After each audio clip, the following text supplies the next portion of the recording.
It's a beautiful thing. I am so excited. I am really excited too. You don't know how much I need this conversation today. Oh, this conversation is going to make us all feel better. I just know it. Yes. Yay. We all need to feel better. You're 60. I'm 55. I just turned 55. I'm very excited. Oh, congrats. I feel like I'm grandma. 42 for anybody who wanted to know. You're how old? I missed it. 42. 42 is a good year. You know what? It was a really good year because I thought I was turning 43 last year. So when I turned 42, I was like, this is everything. Exactly. So, I'm ready for 43 now. That was your dry run. I know.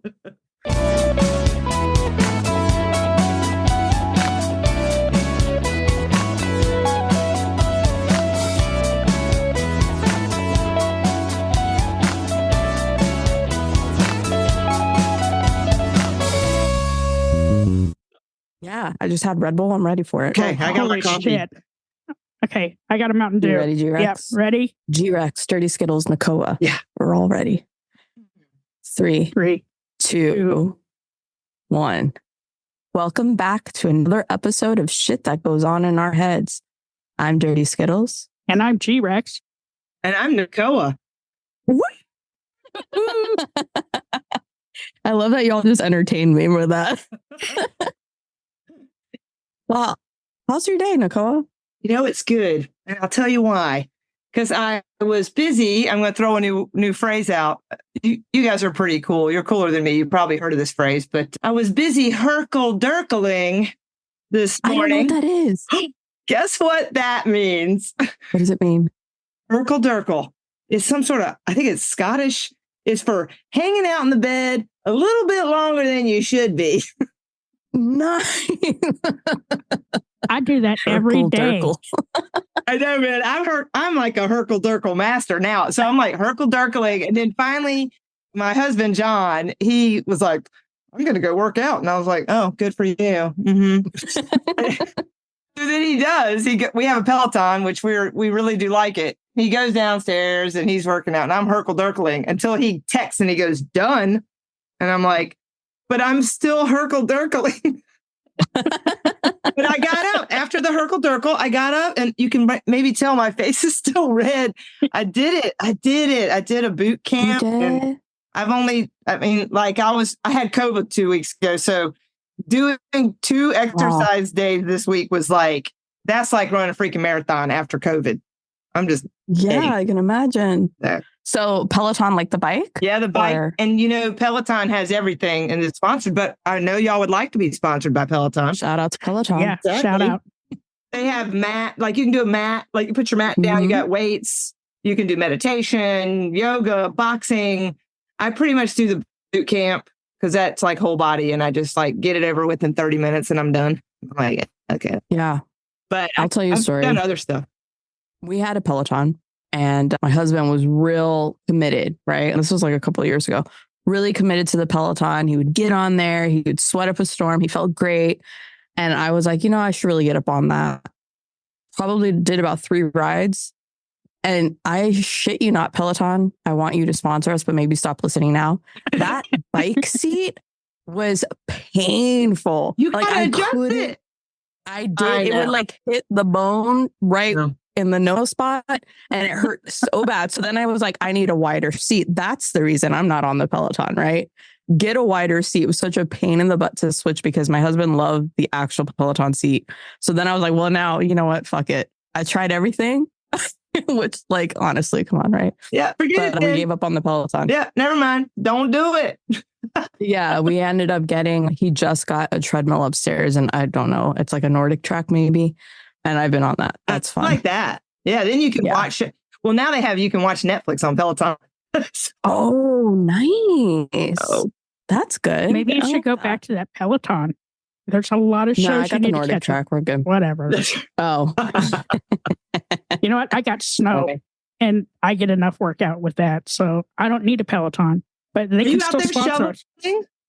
I only shovel a very small portion of the back because my hands are little doll hands and I can't use a snowblower.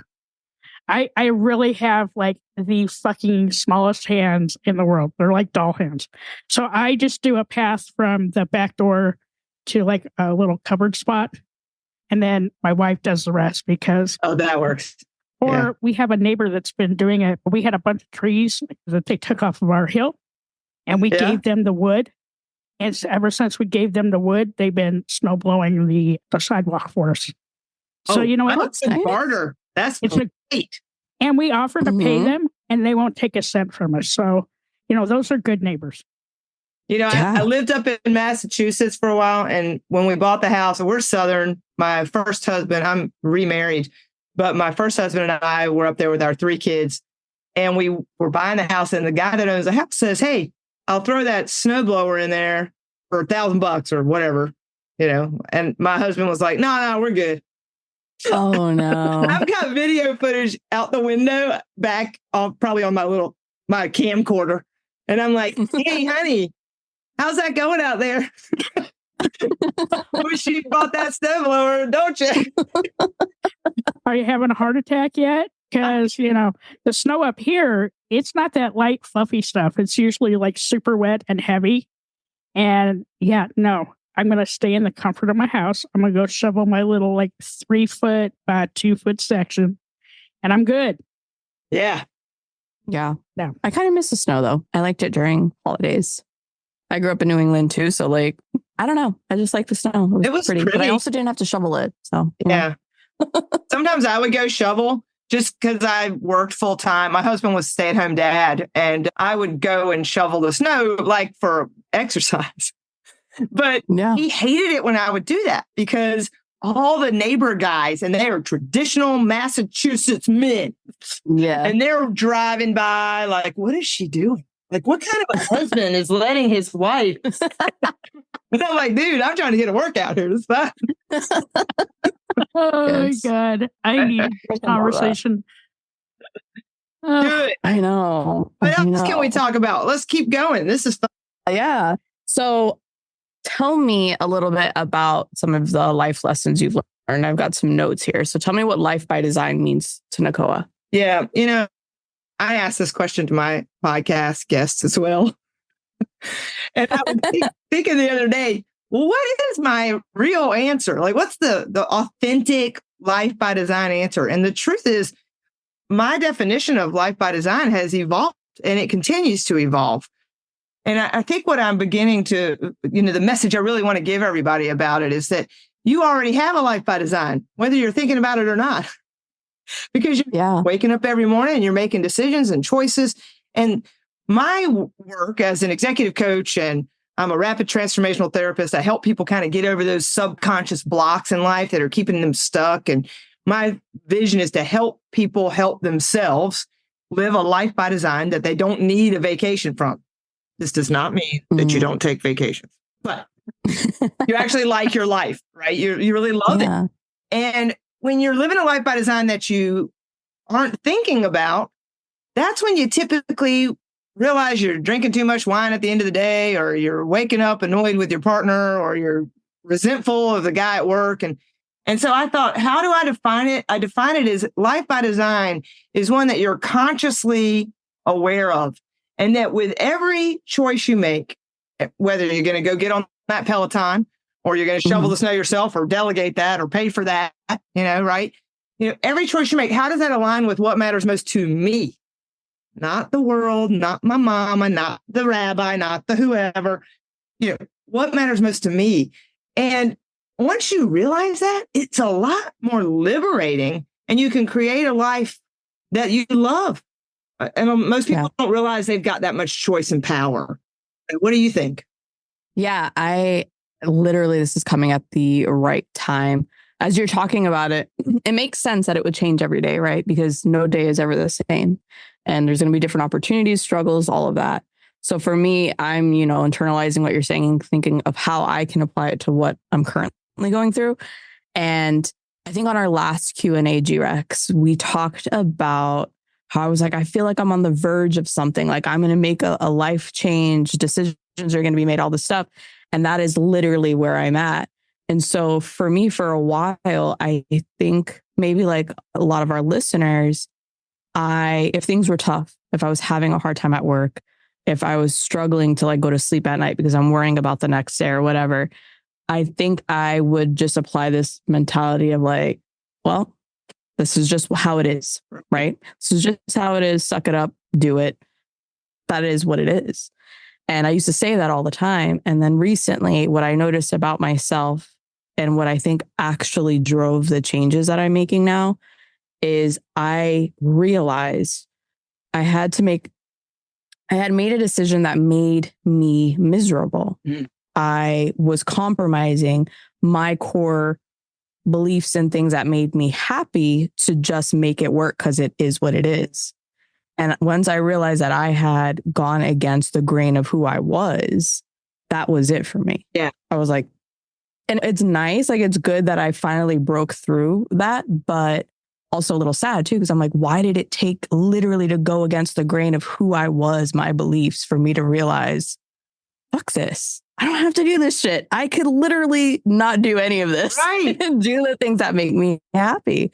And that was what it took for me, sadly. But well, it's not sad. It's just part of the journey. I mean, I think we're all born enough. We're born enough. We're amazing. We're selfish. We cry when we're hungry, when we need to be picked up. And that is normal and human. And then we're kind of brainwashed, right? And we're told, whoa, be quiet. Oh, stop crying. Oh, sit still.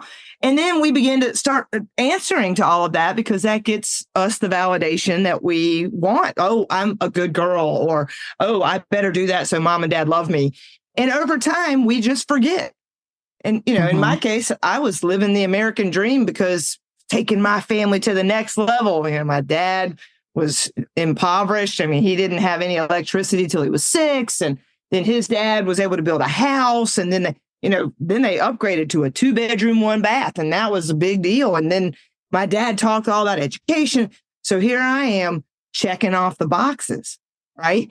And then if there was one question I wish someone had asked me when I was 12, 14, 18, 21, 29.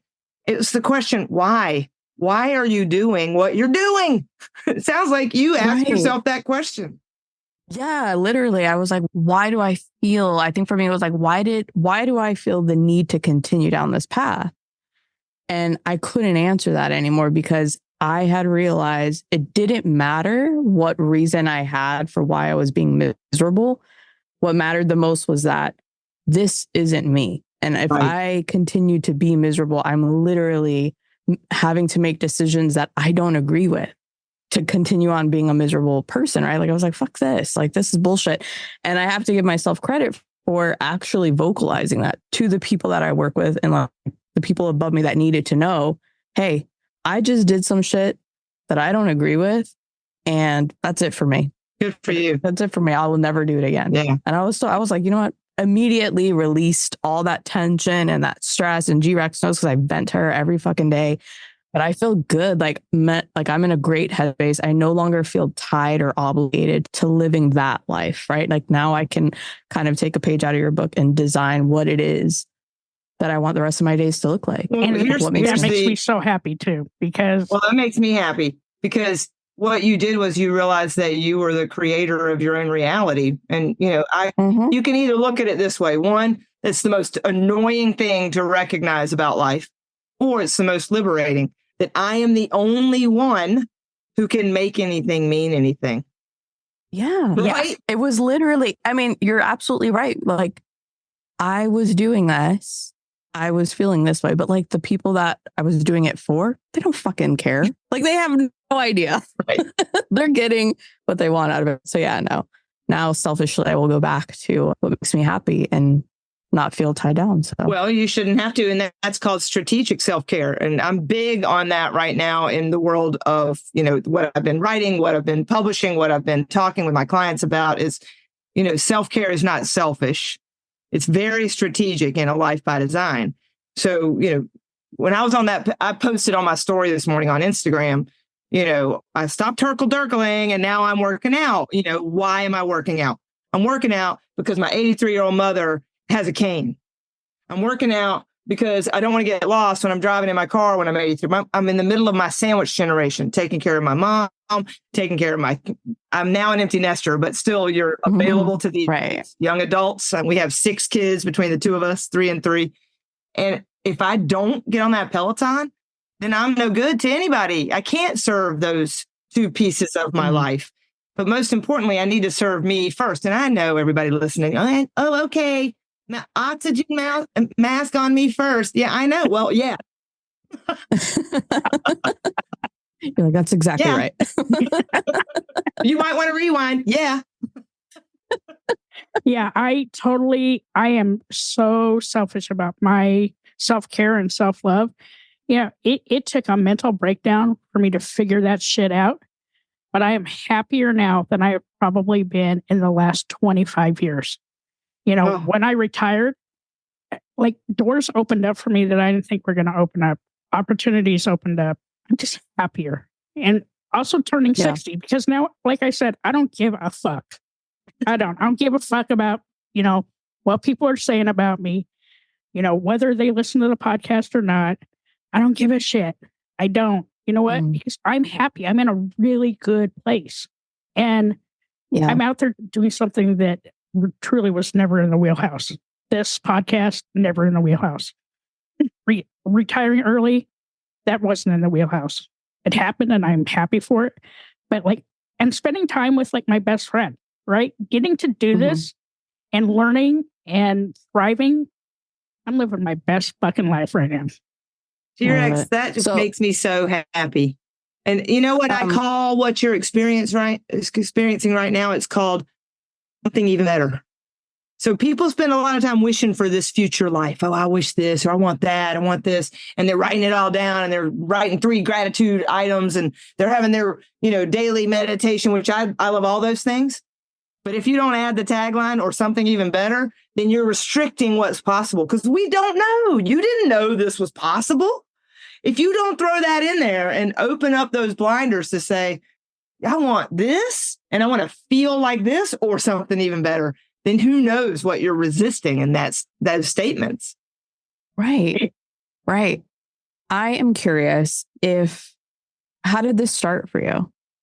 Living your life the way you wanted to. It started when I thought the only way to win the game was to get that whole American dream checklist checked off. And if you asked me back then, do you live a life by design? I'd be like, yeah, I'm about to be an exec. I'm making this much money. I got the 2.4 kids. I got the house and the other house and the 3. I was like, I am winning. And I was exhausted and I didn't have any kind of extra, like people would say, well, what are your hobbies? I'm like buying clothes for my kids. I don't know. And then finally I began to recognize, as they say, you wish you knew then what you know now. I began to recognize a lot of resistance. And as I tried to change my external environment, moved back down south, we'd lived all over the country. By the time we moved back to North Carolina, where I'm originally from and live now, we had lived in 7 different locations. My 11-year-old had lived in all 7. So my career, I just kept saying yes. I kept saying yes, thinking this is how you win. Overachiever, worked at GE and Thermo Fisher Scientific. And then I began to just start resisting. And now we get easily triggered. And I started dreading going into work. And I say to people now, if you're dreading clicking into the Zoom call, it's time for a change. Well, I didn't know that I was going to spontaneously quit my job on a Monday afternoon in Chicago with a stay-at-home husband and 3 kids, 12 years of age and under. And I just walked out. And I remember. Did you say anything to anyone? What? Did you say anything to anyone? Like, I'm out. Or you just I said it to the CEO who I was reporting to. And he was like, what?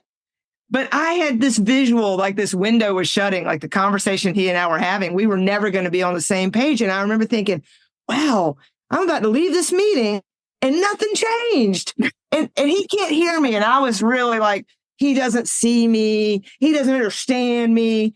And I remember walking out of his office after I said, I'm triggering my contract. Now, this is a very executive privileged experience. So I had a 1-year salary for the next year. But to me, it felt like I'd walked out and I was about to be a homeless lady. But the first feeling was, oh, thank God I don't have to do that job profile project now. I mean, I was just like, I'm done. I'm out. I don't want to do this rat race anymore.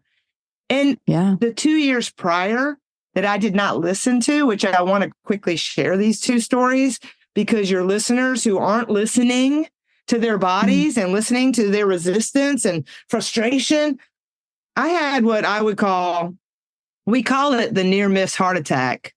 I was in the middle of trick or treating once with my oldest child, and my husband had gotten the kids all ready for Halloween, and I come zooming in from work, and I get out of the car, and he was like, here's the candy, or here's the pumpkins, and we paraded the little one around to the neighbors so everybody could take the photos, and then I hand the baby back, and then he goes, now don't forget, you're taking Justice, my oldest, you're taking Justice trick-or-treating with the neighbor in the other neighborhood. So we jump in the car, Justice and I drive over there, and I meet the mom of his friend.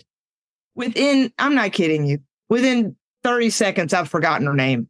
This is how I was living my life. And we're trick-or-treating, and, it's all fine, and she's chit-chatting, and I'm like, oh, man, what is that? And she's just still talking, and I'm thinking, I wonder what her name is. And then I take another deep breath, and I'm having like pain in my chest, and it's really tight. And then it's like, and it's going down my left arm, and I'm thinking, holy shit, I'm 38 years old. I'm too young to have a heart attack. Are you kidding me? So I start telling her I'm not feeling so well. And she goes, oh, that happened to me the other day. It just turned out to be indigestion. And I remember thinking, oh my God, I wish I knew her name. Really, so I could tell her, no, something's wrong. So I tell my son, I'm like, hey, Justice, like one more house, and then let's go home. So we go home, and my beautiful stay-at-home husband, bless his heart, is like, do you want me to take you to the hospital? And being the alpha female that I was, I said, no, I'm fine. It just hurt. Shit. So then I go online, and I'm like, silent killer of women, and I still go to sleep that night. And holy shit, it makes me think of so many things I want to talk about. But in the long run, I go into my office the next morning with my American Dream Checklist assistant sitting there. And she says, what the hell, Nicoa? I've made you an appointment with the cardiologist right now. And then she goes, do you want me to drive you? And I went, no, I got it. So I get there. Long story short, the cardiologist comes into my appointment. My blood pressure's off the charts. And he says, so, Mrs. Dunn, you're not having a heart attack. And I said, well, wait for it. I said, oh my God, on the chart, does it say I'm not having a heart attack? Because I'd already done my homework, and all these male doctors were going to tell me that this was anxiety and stress, and they weren't going to actually see that I was having a heart attack. Yeah. So it was anxiety and stress, and I burst into tears, and I'm calling my mom from the car like a good Southern girl does. And I'm like, Mama, it's not a heart attack. And she's like, thank God. I'm so glad you're going to be fine. And I'm sobbing. She says, why are you still crying, darling? And I said, why am I so disappointed? And that's when I knew I needed to make a change. Yeah. But Dirty Skittles, did I make a change? G-Rex, did I make a change? No. You didn't? No. She went back and did the same shit again. Because we always do that. Fucking way. Because we don't fucking learn. Because we don't learn.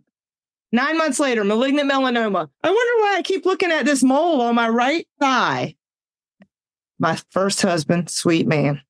You should probably go get that checked. Well, I managed to go get a facial every 6 weeks at the same dermatologist. And finally, the dermatologist says to me, the esthetician says to me, I found malignant melanoma on a client the other day. And I was like, really? That's amazing. I keep looking at this thing on my thigh. She's like, you should get a checkup. And I was like, oh, it doesn't look like any of the other cancer pictures, right? She's like, go make an appointment. You walk literally 25 feet from here. So I made the appointment. Fast forward, I'm in Chicago on a business trip, sitting in the front seat after having had the appointment. And I remember the doctor had asked me, is there anything at all that caused you to come in? And I was like, just a checkup. She's like, anything? I said, well, I keep looking at this one on my thigh. So she'd taken this biopsy and called me that afternoon in Chicago and said, Mrs. Dunn, we've scheduled you for surgery for tomorrow. And I'm like, oh, well, I'm very busy. I'm in Chicago. Oh my God. I was like, I'm sorry. I don't have time for, And she says, but let me explain to you, you have malignant melanoma and it's stage 3. And I said, how many stages are there? Oh my God. I'm the only one. I'm in a car service. Like there's this driver and I hang up the phone and he goes, oh, Miss Dunn, are you okay? I said, what's your name? He said, I think he said his name was Robert. Yeah, Robert. And I said, Robert, I think we just bonded. He goes, what do you need? What do you want me to do? I said, I need to call my husband and then and I need you to take me back to the hotel. And I got that carved out. And then what did I do? What did I do, G-Rex? You just kept on the same pattern because we don't fucking learn. Okay? We don't. You don't learn until you have a complete fucking mental breakdown. And then you realize that shit was, maybe I should have taken a little bit better care of myself. Maybe I should have. Maybe I should have listened to that intuition, right? So they carve it out. I don't have it in any of the lymph nodes. I don't have to have treatment. Nobody's marching for me. Nobody's wearing a pink ribbon for me. So I'm like, well, I didn't really have cancer. I guess I better just go back to work. I quit 9 months after that. And I didn't even know. And it was the intuition that said, get the fuck out of here. I mean, you are just, this is enough. It is enough. I mean, and so that was, I'm in my 16th year since the quit story. Mm. And I will tell you that after the quit, I still didn't learn the lesson as well as I thought I had. Because what I did next was I started my own business. And then I was thinking, oh, crap, I got to figure out how to make all this money again. And I've only got a year. So I started another business and I was like, multiple revenue streams. That's how I'll do it. And I'm just working my ass off. And then I started resenting the phone call of my new president of the company I'd started. And I thought, wait a minute, what in the world? And I had created what I call the same circus under a different tent. Mm. And that's when I finally woke up. And that would have been, I quit in 2009. And that was probably 10, 11, 12. That was probably about 2014. It took me that long, you guys. So I share these stories because whoever out there is listening and is trying to make the change, be patient with yourself. You're like you said, we never learn. We're kind of idiots. And that's why, you were talking about I'm so sad. Why didn't I figure this out before? It must be the journey. I think it's just what's required. Yeah. Yeah. It's the journey. I like that way of thinking about it. Because we're so mean to ourselves, right? We're like, if I just do this like one little change, everything will be better. Or if I don't listen to this person, things will be better. Or how about if I stand up in the middle of the fucking office and call everybody a bunch of fuckers, everything will be better. All right. It was. You do that? I did. I want to do that. If you did. Yeah, true I did. Story. There's true story. And there's one of our episodes talks about setting boundaries and, maybe not standing up in the middle of the office and calling people a bunch of fuckers. But, life takes us on these paths and, we don't learn. I wish that I'd learned some of the lessons over the last year, 20 years ago. But here's what we did learn. Here's why I think there's value in all. Hashtag value in all. Because if I had not gone through all that, we wouldn't be having this conversation for everybody listening. And we're helping them get out ahead of their life by design more intentionally. I always say, get out ahead of it. Like, what is it that you want? Get out there. Go ahead and anticipate for something even better. And if you can practice that, we had to go through it to give them that valuable insight and knowing and learning. So I trust it. I don't regret it. I don't, I'm actually kind of entertained by my naivete and my self-righteousness. It's kind of funny now when you look back on it. I'm like, who did I think I was? Superwoman. Right. I think I'm still struggling with the fear of trying something different because I hate to fail. And I know it's normal. Nobody's perfect. But for me, the fear of failing will stop me from trying something. Have you failed in your life? Oh, okay. God. So what are you making failure mean? That is a good question. I think I am hard on myself. So if I'm going to do something outside of, I'm going to call it the comfort zone, which is like, what you things I know that I'm not going to, right. If I'm going to do something outside of that and it has to succeed, the pressure of if it doesn't succeed, then you've wasted your time doing this thing. So that makes sense that you would think that if you wasted your time, then you would think I didn't, I'm going to die sooner because I wasted that amount of time when I could have been doing something different, right? That's true. That makes me laugh. I got it. Well, That's true. My favorite question is, what am I making this mean? Yeah. And when I can answer that, I usually go into like root cause analysis. So ask yourself the question why 5 times. Like, what am I making this mean? I'm making it mean that I wasted my time. Well, why would I think that I had wasted my time? Well, because I don't think there's any value in doing something that doesn't succeed. Well, and then the question is, well, where did I learn that? Yeah. And then, is that true? Was that a waste of time? Okay, well, what did I learn? Did I learn something while I was going through that? Well, yeah, I learned I don't like that. Oh, great. And that was a valuable experience. Yeah, I think that's got to be it, because I'm going to commit to try something different. And if I fail at it, then I've wasted my time. And also I'm like, I should have never even tried it. Right. Like an example, I have this t-shirt printer because I'm like, I'm going to start printing t-shirts. I have this whole plan up here, but to actually execute it, I freeze because I'm like, shit, what if I do it? And okay, let's say it's good. Then what's next? Are people going to want to buy it? What if they don't?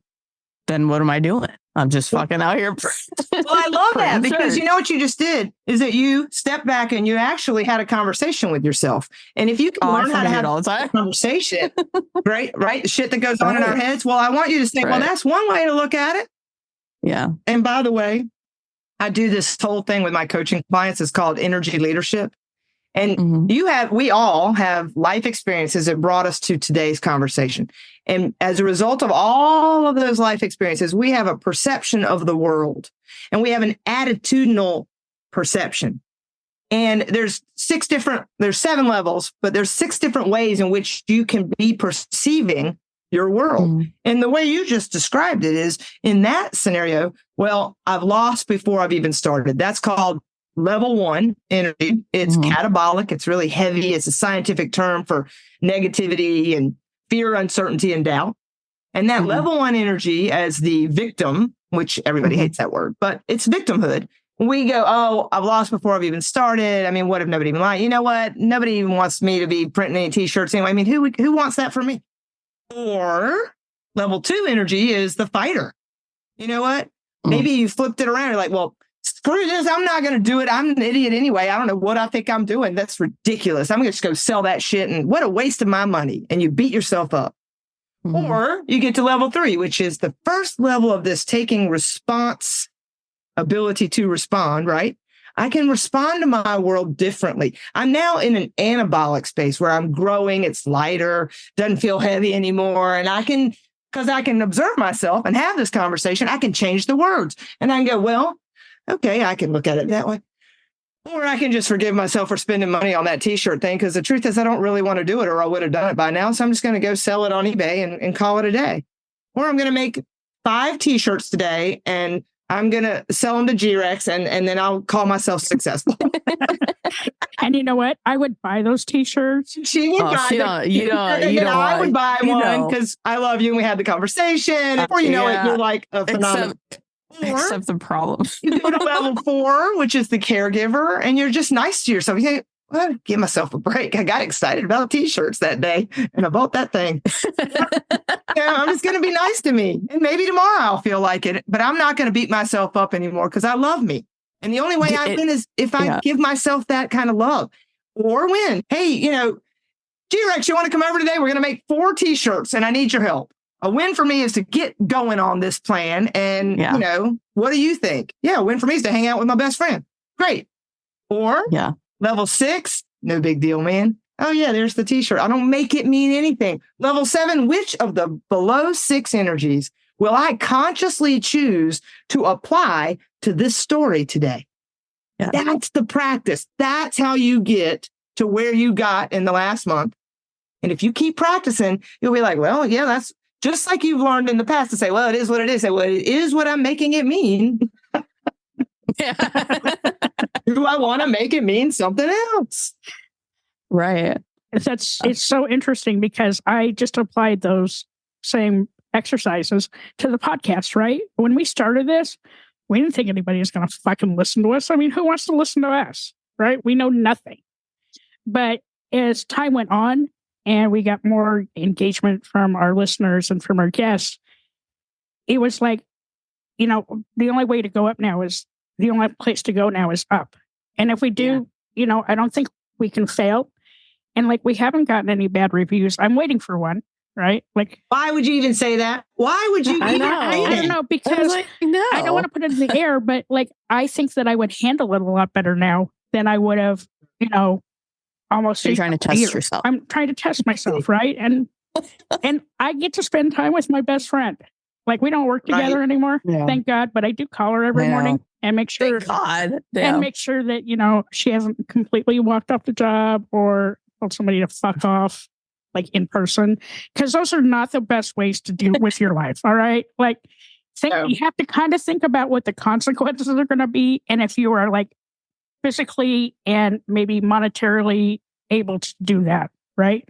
There are times in our life when we just want to tell people to fuck off. I know, but that's a catabolic reaction to the world. And I would invite you that you don't even have to tell them to fuck off because their behavior has nothing to do with you. And here are the questions I would have you ask, right?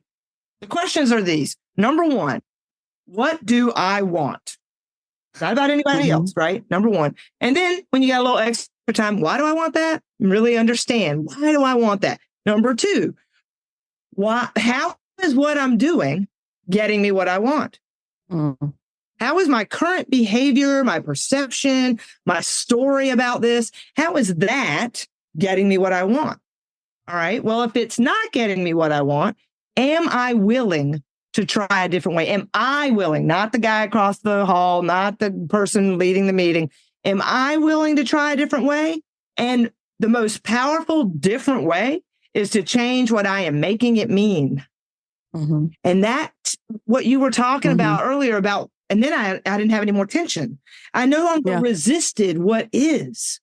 I began to embrace what is, and then I stepped way back. And I said, okay, what do I want now? Well, I don't want to hang out with these guys because I don't care for them. But I don't have to attack them because I know that my life is mine. Right. I don't have to tell them to fuck off anymore. They know what their life's theirs. Maybe they're showing up for me in this way.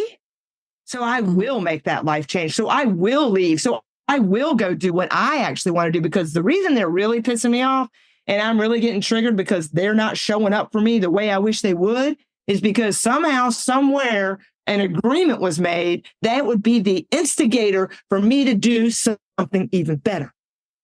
So thank you for making me pissed off at you, CEO, back in the day. I love you very much now. Bless your heart. Does that make sense, you guys? Do you see where I'm going? Oh, totally. Oh, yeah. It's totally, I can totally get it. 100%. I relate 100%. Now it takes practice. Yes. Yes. Yeah, no, I love this. Like, that's what I was saying. I was like, I'm so excited that we're talking today because of the fucking bullshit that I've just gone through and kind of come out and all of this realization happening. Let's toast to you. Congratulations. Yeah. Cheers to you. Here's my Mountain Dew that I can keep getting shit for. So, I know. I listened to the last episode. I heard the everybody was, you were like, it's red dye number 9 or something. Whatever. Gross, bud. We're all going to die of something. Okay. I'm going to die red. It's all good. So, Nicoa, where can our listeners find you after this episode? Well, there's a handful of places. I want to send everybody to my podcast. We just launched, when I say we, me and that mouse in my pocket, we just launched season 2. So you guys have been role modeling for me. I mean, you're in season 4. Is that right? Yeah. Season 5. Season 5. That's right. We just wrapped. Yeah. Oh, my God. I'm so proud of you guys. Well, so Coffee with Nicoa is the name of the podcast. We just launched season 2. And what I do is I interview people about their life by design, the kind they don't need a vacation from. And I'm trying to share different stories about life that'll help people come up with ways to design lives that are more harmonized and integrated instead of I work, and then I go on vacation to feel good. And I barely feel good on the vacation anyway, because I never have enough time. So if people can begin to share their life stories, that's the purpose of the podcast. And I'm always looking for guests. So I might have to bring you guys on. I did interview 2 people at once, so I will do it. Yeah. And then the other way they can find me is I have a blog site called Coffee with Nicoa, and it's Nicoa, coffeewithnicoa.com. And then for all of my coaching clients, my executive and, individual contributor clients, they can go to Nicoa.coach. You can now have .coach at the end. Isn't that cool? That's cool. Yeah. And last but not least, I just launched a book on Amazon, and it is called the My Life by Design Journal. It's a self-care coaching journal. And it's a book and pages for you to be writing and reflecting and having that conversation with yourself. So I'm super excited. It just launched, and we did it through KDP printing, and I made it a hardcover. Guess what? It'll be in your house in 5 weeks. So order it now. No Prime. You're not getting overnight. All right. So maybe you guys push this out about it. But no, we should post this right away so people can. I'm totally ordering it right now. You gotta order it. And then for the first 10 people that actually post like their unboxing and everything, we're going to do 2 free group My Life by Design book club coaching sessions, like a group coaching around the journal. And I'm super excited about that. It'll be free for anybody that helps me market. And then last but not least, I did want to plug, I assume this will go out before April, you think? Oh, yes. Okay, perfect. If anyone is listening and there's still a bed left, we are hosting an island gathering at Bald Head Island. My friend, Donna Dowson, her website or her Instagram is Journey with Donna. And she and I have co-created this retreat for women. And it's 4 days of luxury, like above and beyond. Wow. You do not have to lift a finger other than self-reflection and yoga classes and journaling and coffee with Nicoa. And there's lots of chunks of time to go and explore the island, swim in the pool, go to the bar at the club, do whatever you want. And then we'll come together in a gathering and really connect. And my word this year is connection. And this retreat is really going to be kind of the epitome of that. Most women are not taking the time for strategic self-care and letting themselves be taken care of. And I want to generously give to them what I have craved most of my life. And it will serve me as, at the same time. So I just want to plug that. That sounds amazing. It does. That sounds amazing. I need to go. Okay. I'll expect I'll show up. Yep. I'll give you all the stuff. You can put it in the show notes. All that good stuff. Well, thank you. I mean, I appreciate this conversation. I'm taking away from it more than you know. Thank you so much. It's an honor. Thank you guys for having me. I want to go to the top of the mountain and just keep talking all day long. So I appreciate the platform. Thank you. Yeah, definitly come back. Thank you. All right. Thank you, guys. Thank you. Love you. Okay. Love you. Be good. Bye. Bye. Hi, all. Thank you so much for listening to this episode. I'm G-Rex. And I'm Dirty Skittles. Don't forget to subscribe, rate, and review this podcast. We'd love to listen to your feedback. We can't do this without you guys. It's okay to be not okay. Just make sure you're talking to someone.